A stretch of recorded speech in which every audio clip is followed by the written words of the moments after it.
Hello friends, সবাই কেমন আছো? আশা করি সবাই খুব ভালো আর সুস্থ আছো। তোমাদের ভালোবাসায় আমিও খুব ভালো আছি। তো দেখো বন্ধুরা, আজকে একটা রেসিপি নিয়ে চলে এসেছি, মটর পনির। তো এই মটর পনিরটা আমি বানাবো একটা বাড়িতে বানানো মশলা দিয়ে। তো দেখো, আমি নিজে বানিয়েছি মশলাটা। এই মশলাটা দিয়ে না এই রান্নাটা করলে একদম জাস্ট অসাধারণ হয় খেতে। স্বাদ দ্বিগুণ বেড়ে যায়। সর্দি লেগেছে, আমি ভালো কথা বলতে পারছি না। দেখো এখানে পনিরগুলো আমি কেটে নেব। আর এখানে গরম জল বসিয়েছি। আর গরম জল একটুখানি চিনি দিয়ে তো জাস্ট পনিরটা ভিজিয়ে রাখবো 10 মিনিট। পনিরটা 10 মিনিট ভিজিয়ে রাখলে না একদম সফট হবে পনিরটা। এই জলের মধ্যে ভিজিয়ে রাখলে একদম সফট হবে। তাই আমি এই গরম জলের মধ্যে এবার কেটে কেটে দেওয়া পিস পিস করে কাটা পনিরটা দিয়ে দিলাম। এবার দেখো আমি ফিরে আসলাম, একটা কড়াই বসিয়ে দিয়েছি। কড়াইটাতে আমি সর্ষের তেল দিয়ে দিলাম, খানিকটা সর্ষের তেল দিয়ে দিলাম। আর দেখো এবার সর্ষের তেলের মধ্যে না এই আলুগুলিকে আমি একটু লাল লাল করে ভেজে নেব। আর পনিরগুলো দেখো আমার জলের মধ্যে ভিজানোই আছে। আর আমি আলুগুলোকে এবার কড়াইতে দিয়ে দিচ্ছি, কড়াইতে দিয়ে ভেজে নেব একটু লাল লাল করে।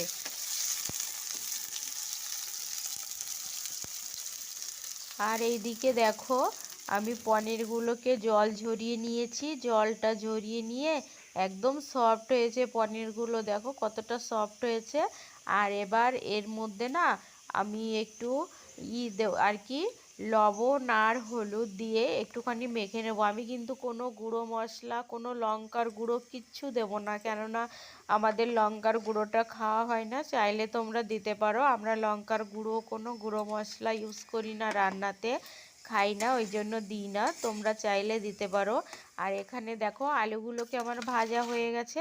এবার আলুগুলোকে তুলে নিয়ে না ওই তেলের মধ্যেই আমি পনিরগুলোকে দিয়ে দিচ্ছি। দেখো এই অর্ধেক অর্ধেকটা করে পনির আমি ভেজে নেবো। একটু লাল লাল হবে, কিন্তু কড়া ভাজা হবে না, একটু নরম নরম থাকবে। তাহলে খুব বেশি ভাজলে না পনিরটা একদম শক্ত শক্ত হয়ে যাবে। তো আমি যে চিনি জলে পনিরটা ভিজিয়ে রেখেছিলাম, ওই জন্য পনিরটা একটু সফট হয়েছে। আর একটু গরম জল করে দেবে কিন্তু চিনির মধ্যে, দেখবে পনিরটা কি সুন্দর নরম থাকবে। আর একটা পনিরও ভাঙবে না, আস্তই থাকবে। এবার দেখো আলু পনির আমি পুরো ভেজে তুলে নিয়েছি, তুলে একটা প্লেটে তুলে রেখেছি। এইবার আমি ওই পনির ভাজা তেলের মধ্যেই আর একটু তেল দিয়ে দিলাম, কড়াইতে একটু তেল দিয়ে দিলাম। এবার এবার এই তেলটা গরম হয়ে গেছে। এবার গরম হলে এর ভিতর আমি দুটো শুকনো লঙ্কা ফোড়নে দিয়ে দিলাম। আর এবার দেবো কটা গোটা জিরে দিয়ে দিলাম। তারপরে এর ভিতর আমি খানিকটা হিং দিয়ে দিলাম, কেননা আমি নিরামিষ রেসিপি করছি। আমি এই মটর পনিরটা পুরো নিরামিষ করছি, আজকে বৃহস্পতিবার তো। আর এখানে দেখো আমি আদা আর জিরে আর কাঁচা লঙ্কা পেস্ট করে রেখেছি, বেশ খানিকটা পেস্ট করে রেখেছি, কেননা সব সময় তো শিলনোড়াতে বাটা যায় না, তাই আমি একটু বেশি করেই একবারে পেস্ট করে ফ্রিজে রেখে দিই। তো সেইখান থেকে আমি 2 চামচ, বড় চামচের বেশ 2 চামচ আদা জিরে আর কাঁচা লঙ্কা বাটা দিয়ে দিলাম। আর একটু জল দিয়ে দিলাম যাতে মশলাটা পুড়ে না যায়, ওই জন্য একটু জল দিয়ে দিলাম। এবার খুন্তির সাহায্যে একটু নাড়াচাড়া করে তারপরে এর মধ্যে না আমি টমেটো দিয়ে দিলাম। দুটো ছোট সাইজের দুটো টমেটো আমি কেটে রেখেছিলাম, সেটাই দিয়ে দিলাম। দিয়ে নাড়াচাড়া করব। আর গ্যাসের ফ্লেমটাকে একটু লো করে দেব, লো টু মিডিয়াম করে দেব। আর দেখো এবার এইগুলোকে আস্তে আস্তে হলে হয়ে যাবে, টমেটোগুলো গলে যাবে, যখন তেল ছেড়ে দেবে তখন আমি পরবর্তী স্টেপে চলে যাব। এবার দেখো এর মধ্যে একটু লবণ দিয়ে দিলাম, একটু লবণ দিলে না টমেটোগুলো না একদম গলে যাবে, নরম হয়ে যাবে। একটু হলুদ গুঁড়ো দিয়ে দিলাম সাথে। এবার একটু নাড়াচাড়া করে নেব।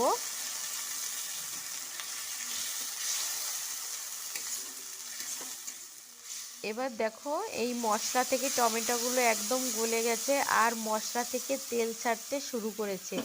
এবার আমি এই প্রেসার কুকারে যে মটরটা সিদ্ধ করে রেখেছিলাম সেই মটরটা দিয়ে দিলাম। মটরটা আমার একটু কম হয়ে গেছে, আর একটু হলে ভালো হতো, কিন্তু এইটুকুই ঘরে ছিল সেইটুকুই করেছি। তো ঠিক আছে, কোনো ব্যাপার না, আলু দেবো পনির দেবো তো হয়ে যাবে।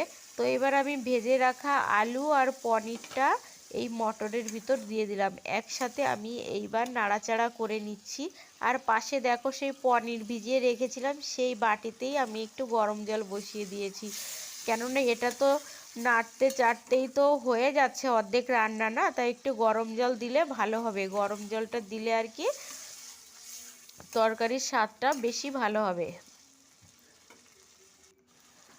এবার দেখো আমি এইগুলো একসঙ্গে দিয়ে কষিয়ে নিয়েছি, আলু মটর আর পনির কষিয়ে নিয়ে এবার গরম জলটা আমি দিয়ে দিচ্ছি। একটু ফুটবে, জাল হবে তো একটু বেশি করে গরম জল দিয়ে দিলাম। এবার এটাকে হতে দেব। দেখো একটু নেড়ে চেড়ে নিলাম, নেড়ে চেড়ে নিয়ে এবার আমি একটা ঢাকনা দিয়ে একটু ঢেকে দেব। একটু আমি গ্যাসটাকে হাইতেই রেখেছি, ফুটতে থাকুক।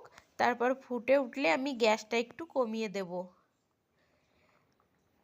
তো দেখো ফুটে উঠেছে, একটু নেড়ে চেড়ে এইবার আমি গ্যাসটাকে একটু লো করে দেব। লো করে দিয়ে এবার ঢাকা দিয়ে হতে দেব।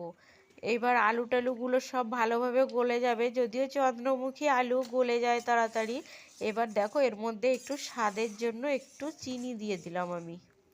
আরও নিরামিষ তরকারি তো, নিরামিষ তরকারিতে এইবার দেখো এই যে সেই আমার বাড়িতে বানানো মশলাটা, এর মধ্যে দারচিনি আছে, এলাচ আছে, তেজপাতা আছে, আর জিরে আর ধনিয়া একসঙ্গে আমি তাওয়াতে করে ভেজে তোমার গুঁড়ো করে রেখেছি। এবার দেখো হাফ চামচ দিয়ে দেবো। এই মশলাটা দিলে না স্বাদ দ্বিগুণ হয়ে যায়, খুব সুন্দর টেস্ট আর সেন্ট হয় জানো তো। তো আমার এতটাই ঠান্ডা লেগে গেছে যে আমার কথাগুলো একটু এদিক ওদিক হয়ে যাচ্ছে, বন্ধুরা কিছু মনে করো না, একটু ম্যানেজ করে দেখে নিও, একটু কথাগুলো শুনে নিও। আর দেখো এরপরে আমার রান্না প্রায় কমপ্লিট হয়ে গেছে, পুরো কমপ্লিটই হয়ে গেছে দেখো ফাইনাল রূপ। তো খেতে খুবই টেস্ট হয়েছিল। ঠিক আছে বন্ধুরা, সবাই ভালো থেকো, সুস্থ থেকো, টাটা, দেখা হবে আর